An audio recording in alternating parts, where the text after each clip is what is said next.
네, 오늘은 이제는 하나님의 백성이요 라는 제목으로 하나님의 말씀을 전하도록 하겠습니다.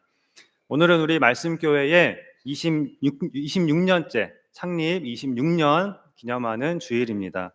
우리 교회의 26번째 생일을 맞아서 우리 어린이부, 또 청소년부, 청년부, 장년부까지 이렇게 모두 전교인이 또 온 가족이 함께 예배를 드리게 된 것에 대해서 너무나도 기쁘게 생각을 합니다.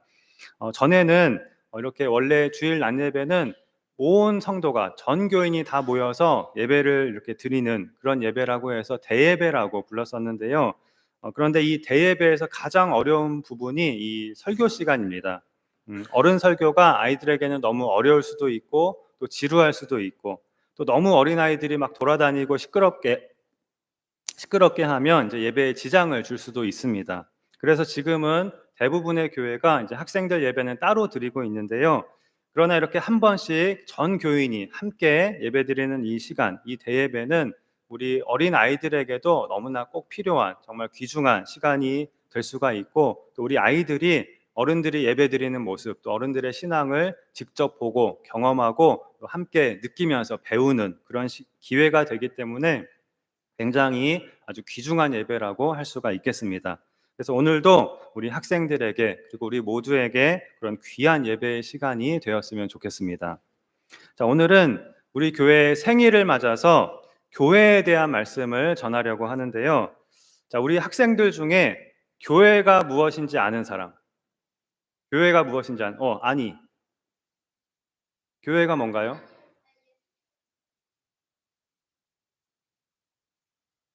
예수님을 믿는 사람이랑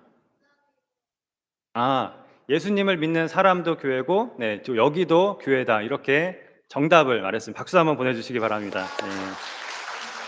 네.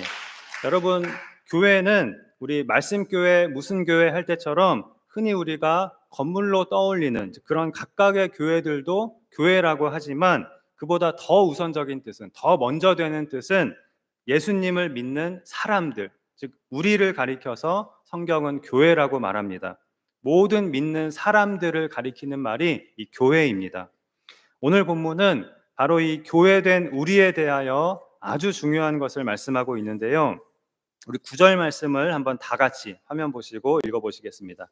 상반절만 화면 보시고 함께 읽어보시겠습니다. 시작. 그러나 너희는 택하신 족속이요 왕 같은 제사장들이요 거룩한 나라요 그의 소유가 된 백성이니. 여기 보면 교회에 대하여 이 우리의 정체성에 대하여 교회인 우리가 누구인가 이것에 대해서 네 가지를 말씀을 하였는데요.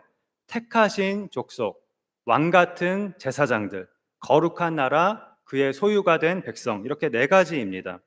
이 네 가지는 모두 구약 성경에 있는 말씀을 베드로가 여기에 이 베드로전서에 인용을 한 것입니다. 그러니까 원래는 이 말들이 구약의 이스라엘 백성을 가리키는 말들입니다. 그런데 오늘 본문에서 베드로는 이 말들을 신약의 교회에, 즉 우리에게 적용을 하고 있습니다. 즉 우리가 택하신 족속, 왕 같은 제사장들, 거룩한 나라, 그의 소유가 된 백성이라는 것입니다. 구약 시대에는 이 온 세상에서 이스라엘 백성이 하나님의 백성이었습니다. 그것이 구언약, 즉 옛 언약입니다. 이스라엘 백성이 하나님의 백성이 된다. 내가 이스라엘 백성을 나의 백성으로 삼는다 하는 그러한 옛 언약입니다. 그런데 신약 시대에는 예수님을 믿는 모든 사람이 하나님의 백성이 됩니다. 이것이 신언약, 즉 새 언약입니다. 그 예수님을 믿는 모든 사람을 바로 교회라고 한다고 하였습니다. 9절 말씀은 바로 그 교회에 대한 말씀, 신약의 하나님의 백성에 대한 말씀입니다. 그런데 중요한 것은 여기에는 목사와 평신도의 구분이 없다는 것입니다. 자, 이 네 가지는 모든 그리스도인에 대한 말씀입니다. 너희는 택하신 족속이라고 하였는데요. 목사만 택하신 사람이 아닙니다. 우리 모두가 다 하나님께서 택하신 사람입니다. 목사만 왕 같은 제사장이 아닙니다. 모든 신자가 하나님을 믿는 예수님을 믿는 우리 모두가 왕 같은 제사장입니다. 또 거룩한 나라라고 하였는데요. 목사만 거룩한 것이 아니라 모든 신자가 다 거룩한 하나님의 백성입니다. 또 그의 소유가 된 백성이라고 하였는데요. 우리 모두가 다 하나님의 소유인 것입니다.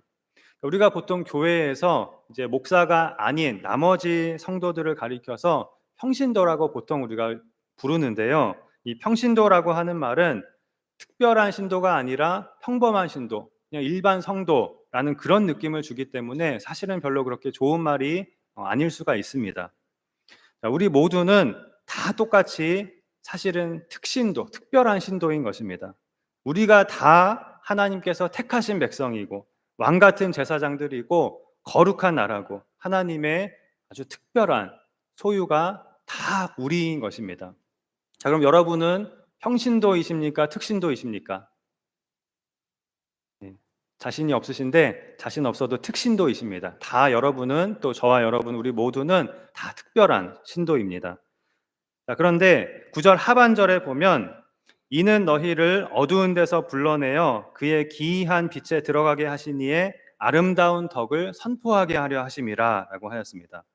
하나님께서 우리를 구원하여 하나님의 백성, 즉 교회로 삼으신 것은 그 하나님의 구원을 이 세상에 선포하게 하려는 것이다 라는 것입니다. 우리만 구원받으라고 교회가 있는 것이 아니라 또한 이 세상을 구원하라고 교회가 존재한다는 것입니다. 먼저 하나님의 백성이 된 교회가 세상에 구원의 복음을 선포함으로써 이 세상을 구원하는 것이 하나님이 교회를 세우신 이유라는 것입니다. 이것을 항상 우리는 머릿속에 기억을 하고 있어야 합니다. 교회인 우리는, 교회인 나는 하나님의 아름다운 덕을 세상에 선포하도록 부르심을 받았다 하는 것입니다. 자, 다 같이 10절 말씀을 또 한번 읽어보시겠습니다. 시작. 너희가 전에는 백성이 아니더니 이제는 하나님의 백성이요 전에는 긍휼을 얻지 못하였더니 이제는 긍휼을 얻은 자니라. 전에는 하나님의 백성이 아니더니라고 하였습니다. 이 베드로 전서는 예수님의 제자였던 베드로가 오늘날의 튀르키예 지역에 있는 당시의 그리스도인들에게 보낸 편지입니다. 그러니까 이 편지를 지금 받는 사람들은 이스라엘 사람들이 아니라 튀르키예 사람들, 터키 사람들입니다.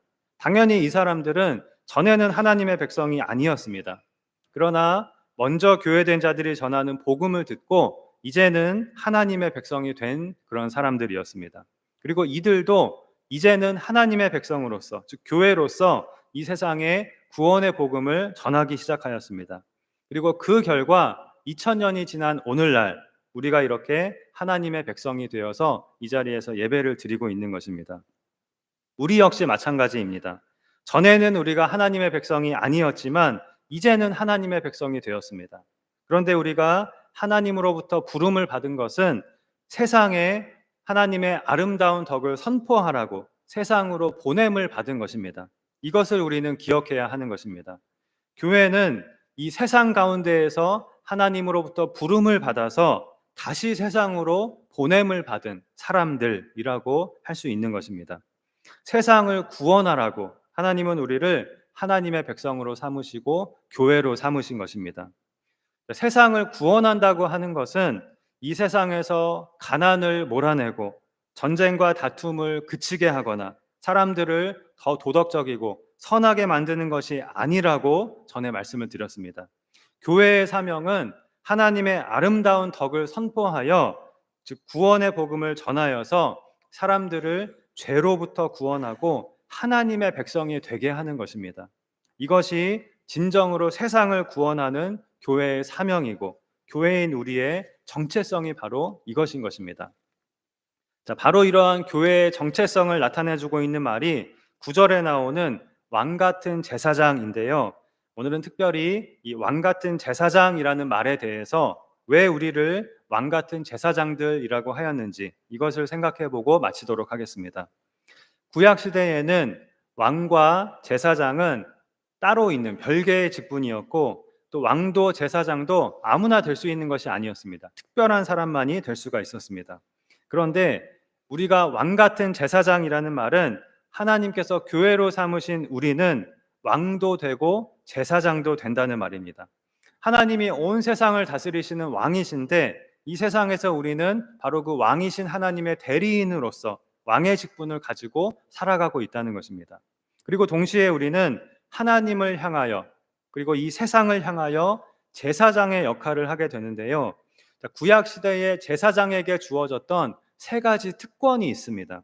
첫째, 제사장은 하나님께 직접 나아가는 특권이 있었습니다. 구약 시대에는 그 성전의 가장 깊숙한 곳에 지성소라는 곳이 있었는데요. 지극히 거룩한 곳이라는 뜻입니다. 이 가장 거룩한 곳인 지성소는 하나님이 거하시는 곳을 의미했습니다. 그런데 모든 사람은 죄가 있기 때문에 하나님이 계신 이 지성소에는 아무도 들어갈 수가 없도록 하나님께서 하셨습니다. 오직 대제사장만이 1년에 딱 한 번 속죄일에 모든 백성들의 죄를 속하는 짐승의 피를 가지고 직접 그 지성소에 들어갈 수가 있었습니다. 그런데 예수님께서 십자가에서 숨을 거두실 때 이 지성소를 가로막고 있던 커튼이 위로부터 아래로 저절로 찢어져서 둘이 되는 그런 기적이 나타났습니다. 이것이 의미하는 것은 예수님의 죽으심으로 인하여, 예수님의 그 대속의 피로 인하여 우리가 하나님께로 나아가는 그 길이 활짝 열렸다는 것입니다. 예수님께서 우리의 대제사장도 되시고 또 우리를 위한 희생제물이 되어 주셨기 때문에 그래서 죽어 주셨기 때문에 더 이상 우리에게는 우리가 하나님께 나아가기 위하여 제사장도 따로 필요 없고 희생제물도 따로 필요가 없습니다. 예수님을 믿는 사람이라면 누구든지 직접 예수님의 이름으로 하나님께 언제든지 어디에서든지 나아갈 수가 있게 된 것입니다.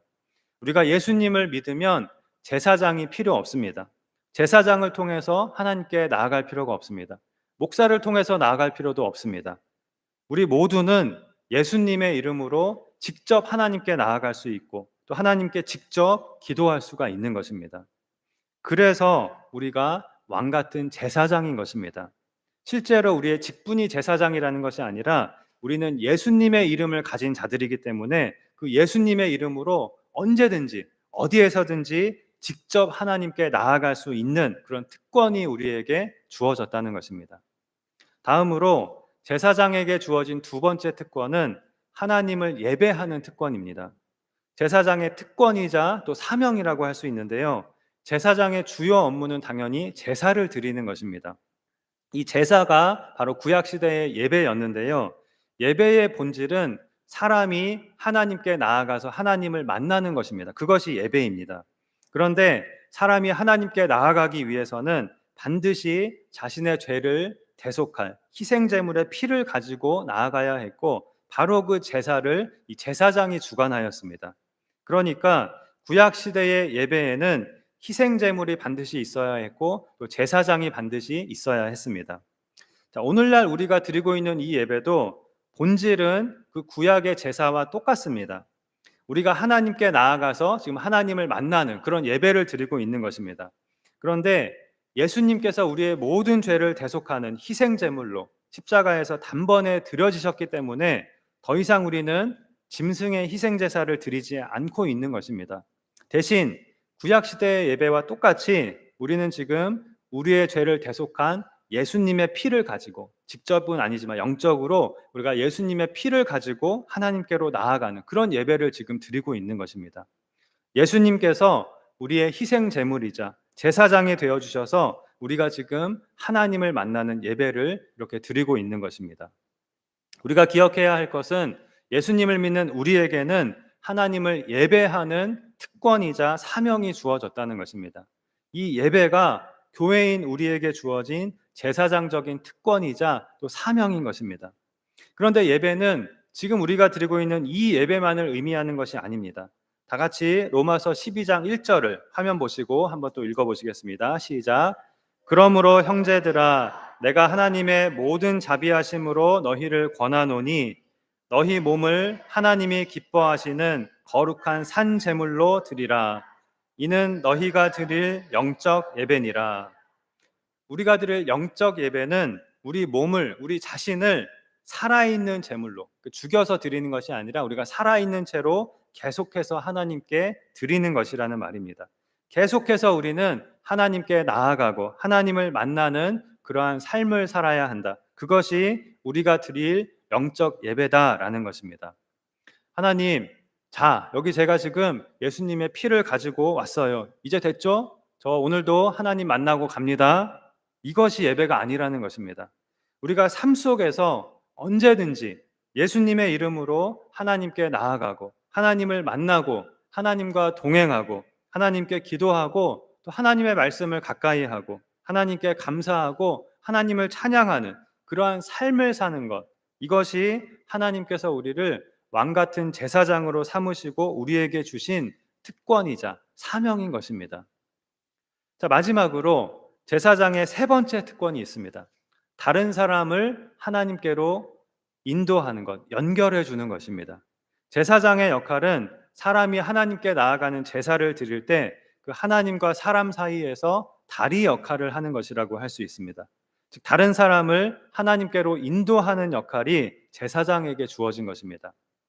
그런 의미에서 구약 시대에는 하나님께서 이스라엘을 이 세상을 향한 제사장 나라로 삼으셨습니다. 이스라엘을 이 세상에 하나님의 아름다운 덕을 선포하는 그런 제사장 나라로 삼으신 것입니다. 그런데 바로 그 역할이 신약 시대에는 교회인 우리에게 주어졌습니다. 하나님께서 교회를 이 세상을 향한 제사장으로 삼으신 것입니다. 이 세상에 하나님의 아름다운 덕을 선포함으로, 구원의 복음을 선포함으로 이 세상을 하나님께로 인도하는 것, 이것이 하나님께서 교회인 우리에게 주신 귀한 특권이자 사명인 것입니다. 그런데 우리가 기억해야 할 것은 지금 이 세상이라고 해서 그렇게 거창한 것이 아니라는 것입니다. 우리가 세상을 하나님께로 인도한다, 그렇게 거창한 말이 아닙니다. 거창한 것을 생각할 필요가 없습니다. 우리에게 세상이라고 하는 것은 우리의 가장 가까이에 있는 우리의 가족, 친구, 이웃인 것입니다. 이 세상은 결국 가족들, 친구들, 이웃들로 이루어져 있는 것입니다. 하나님은 우리를 우리의 가족을 위한, 우리의 친구를 위한, 또 우리의 이웃을 위한 제사장으로 세워주셨습니다. 그들을 축복하라고, 그들에게 하나님의 아름다운 덕을 선포하라고, 그들에게 축복의 통로가 되라고 우리를 왕 같은 제사장으로 삼아주신 것입니다. 자, 이것을 기억하고 우리가 가족과 친구와 이웃을 위해서 간절히 기도할 때 하나님은 그 우리의 기도를 반드시 들어주시고, 약속하신 대로, 하나님께서 약속의 말씀을 주신 대로 우리가 이 세상을 향한 그런 축복의 통로가 되게 하여 주실 것입니다. 자, 오늘 우리가 기억해야 할 것은 첫째, 우리가 바로 교회입니다 하는 것입니다. 그리고 둘째, 하나님께서 우리를 왕 같은 제사장으로 삼아 주셨습니다 하는 것입니다. 자, 여러분 한번 따라해 보시기 바랍니다. 우리가 교회입니다. 우리는 왕 같은 제사장입니다. 네, 이것을 잊지 마시고 언제든지 예수님의 이름으로 하나님을 부르고 하나님께 나아가며 하나님과 늘 동행하는 그런 예배의 삶을 살며 또 이 세상에 하나님의 아름다운 덕을 선포하는 하나님의 교회로서의 사명을 충실히 감당하는 그런 우리 모두가 되고 또 우리 말씀교회가 되기를 주님의 이름으로 축원합니다. 기도하시겠습니다. 하나님 아버지, 전에는 죄 가운데 있었고 하나님의 백성이 아니었던 우리를 이제는 예수님을 믿음으로 하나님의 백성이 되게 하여 주신 은혜를 감사드립니다.